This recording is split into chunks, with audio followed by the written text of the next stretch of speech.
নমস্কার বন্ধুরা, সুস্মিতার পঞ্চব্যঞ্জনের আরেকটি ব্লগে আপনাদের স্বাগতম। ভিডিওটা ভালো লাগলে লাইক, শেয়ার, কমেন্ট করে দেবেন, আর আমার রান্না ভালো লাগলে চ্যানেলটাকে সাবস্ক্রাইব করে দেবেন। তো চলো দেখানো যাক আজকে আমি কি বানিয়েছি লাঞ্চে। প্রথমেই দেখাই সাদা ভাত, ধোয়া উঠছে, একদম গরম ভাত, সবে নামিয়েছি। কলমি শাক ভাজা, লাউ দিয়ে মুগের ডাল, পটল ভাজা, আর আলু পোস্ত, আর আছে কুঁদরি আলুর তরকারি, সঙ্গে আছে টমেটো চাটনি। আর এটা আমার 3 ছেলেমেয়ের খাবার।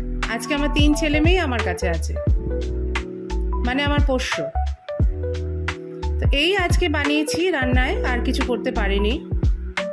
চেষ্টা করেছি নিরামিষ করার। আজকে সপ্তাহে একটা দিন চেষ্টা করি নিরামিষ খাওয়ার। নিরামিষ বলে আমাদের বাড়িতে কিছুই হয় না। আমার ভাতটা বেড়ে নিই, এবারে ভাত নিয়ে নিচ্ছি।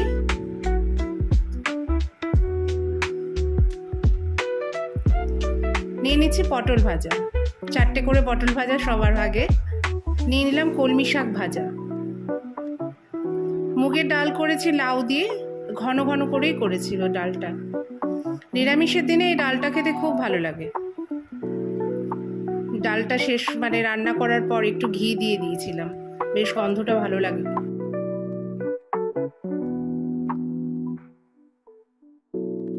নিয়ে নিচ্ছি আলু পোস্ত। আলু পোস্ততে আমি হলুদ দিই না, সাদা সাদাই করি। রান্না হয়ে গেলে একদম শেষে আমি একটু সর্ষের তেল ছড়িয়ে দিই, গন্ধটা খুব সুন্দর লাগে।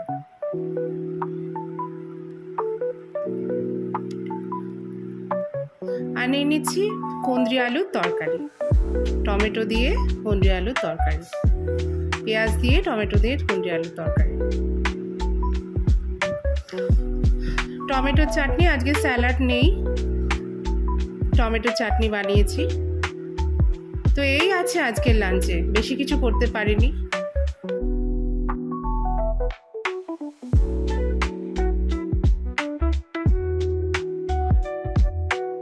দেখা হবে নেক্সট ভিডিওতে। আবার নেক্সট ভিডিও নিয়ে আসছি, কালকের লাঞ্চ মেনু আগামী দিন।